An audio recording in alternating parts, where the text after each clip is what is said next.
Imagine being the only person of your race at a new school in a time where differences weren't valued. Picture experiencing prejudice from faculty, staff, and students on an almost daily basis. For Gay McDougall, this was her reality. She was the first African American student at Agnes College in the late 1960s, and on May 7, 2010, she came back to Agnes Scott for the first time in over 20 years. McDougall was interviewed by Dean Kajua Sanders McMurtry. Here is her account of her experiences.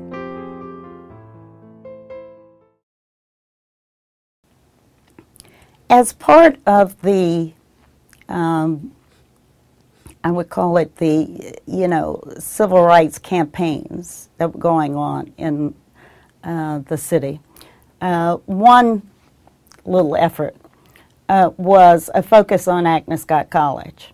There were other colleges, but each year one student was chosen, generally at my high school, whose application was sent to Agnes Scott College to test the ban that existed here at Agnes Scott on admitting black students.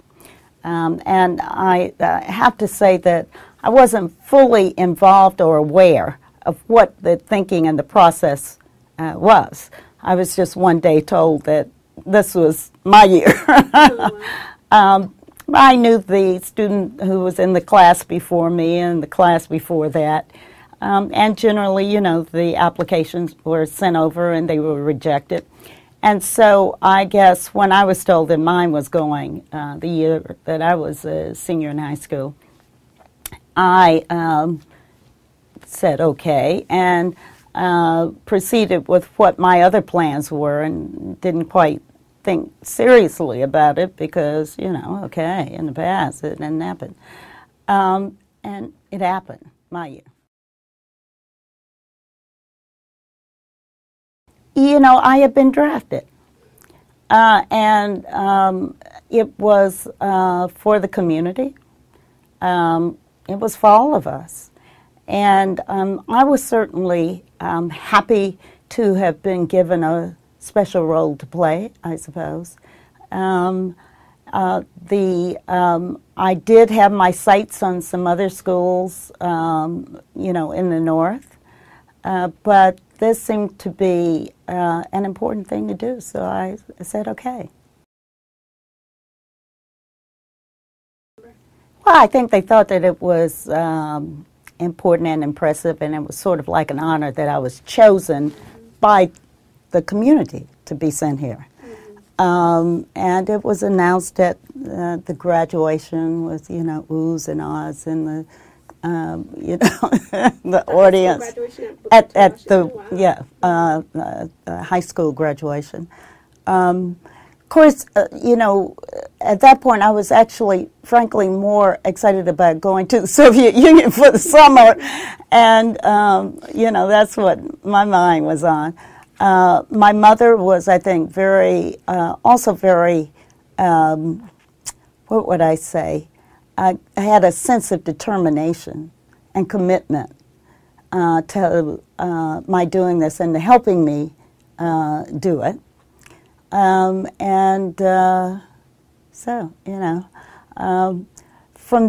then on, I think my friends were involved in, their college lives at Spelman, at Morehouse, at, Clark. I think I sort of, in some ways, I dropped off the map here, but,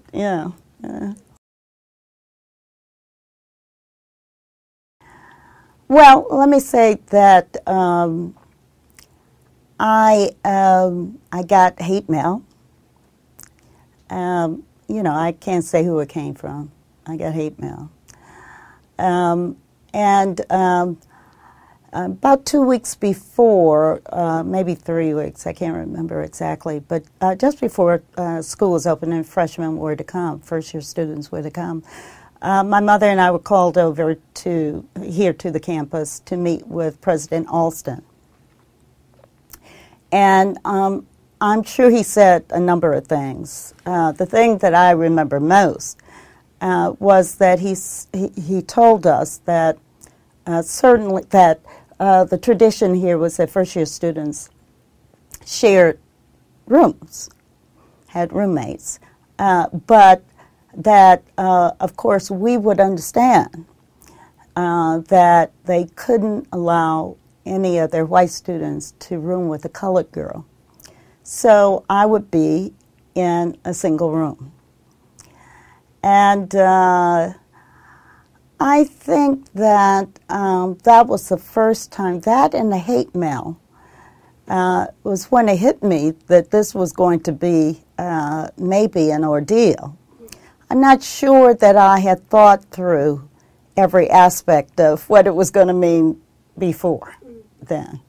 But that certainly hit me, that the president of the college was saying to me that I was not going to be welcomed